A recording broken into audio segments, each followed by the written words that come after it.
Hello everyone, my name is Stephanie and I work for the Japanese Cultural and Community Center of Northern California.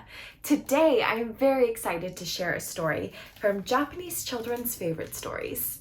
And this story that I will be reading is called Monkey Dance and Sparrow Dance. Okay, let's get started. Once there was an old woodcutter who went so far into the mountains one day for firewood that he became lost. He walked for a long time, not knowing where he was going, until he suddenly heard music in the distance and smelled the wonderful aroma of food and drink. Climbing to the top of a hill, the old woodcutter saw a great crowd of monkeys. They were eating and dancing and singing and drinking a sake that they had made from rice. The sake smelled so good that the old woodcutter wanted some for himself. So here's the monkeys dancing and singing. The monkeys sang and danced beautifully, much to the old woodcutter's surprise. Then one of the monkeys filled a gourd with sake and told the other monkeys that it was time for him to go home. The other monkeys wished him farewell. The old woodcutter decided to follow the monkey to see if he could get some of that sake for himself. Before long, the sake gourd grew too heavy for the monkey to carry. He stopped and poured some of the sake into a small jar. He put the jar on his head, balancing it carefully, then hid the gourd in the hollow of an old tree and went merrily on his way. The old woodcutter had been watching all this from behind a tree. When the monkey was gone, he said to himself, "Surely the monkey won't mind if I just borrowed some of his sake." So he ran to the hollow tree and filled his own gourd with some of the sake. "This is wonderful," he thought.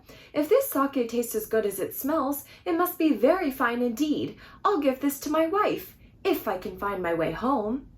While the old woodcutter was lost in the mountains, his wife was having her own adventure. She was washing clothes under a tree when she noticed the sparrows above her having a party.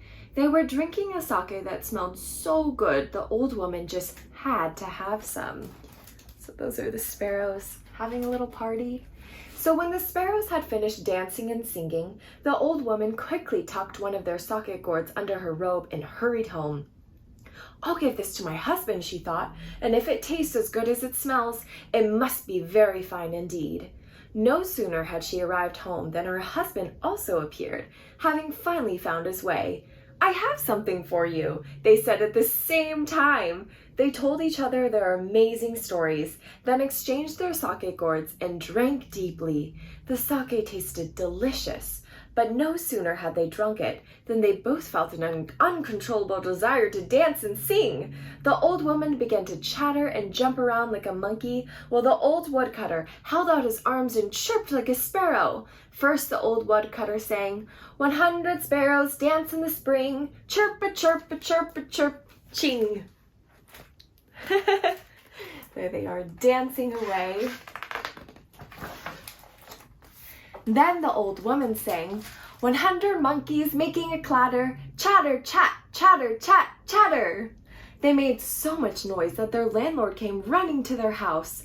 There he saw the old woman dancing like a monkey and the old woodcutter dancing like a sparrow. "Here, here," said the landlord, "this will never do. A woman's dance should be graceful and ladylike like a sparrow's, and a man's dance should be bold and manly like a monkey's, not the other way round." When the old couple finally stopped dancing, they told the landlord their adventures. "Well, of course," he said, "you've been drinking the wrong sake. Why don't you exchange gourds and see what happens?" After that, the old woodcutter always drank the monkey sake and danced in a very manly way, and the old woman always drank the sparrow sake and danced in a very ladylike way. Everyone who saw them dance thought them very lovely and started imitating them. And that is why, to this day, men leap around nimbly and boldly when they dance, while women are much more graceful and bird-like when they dance.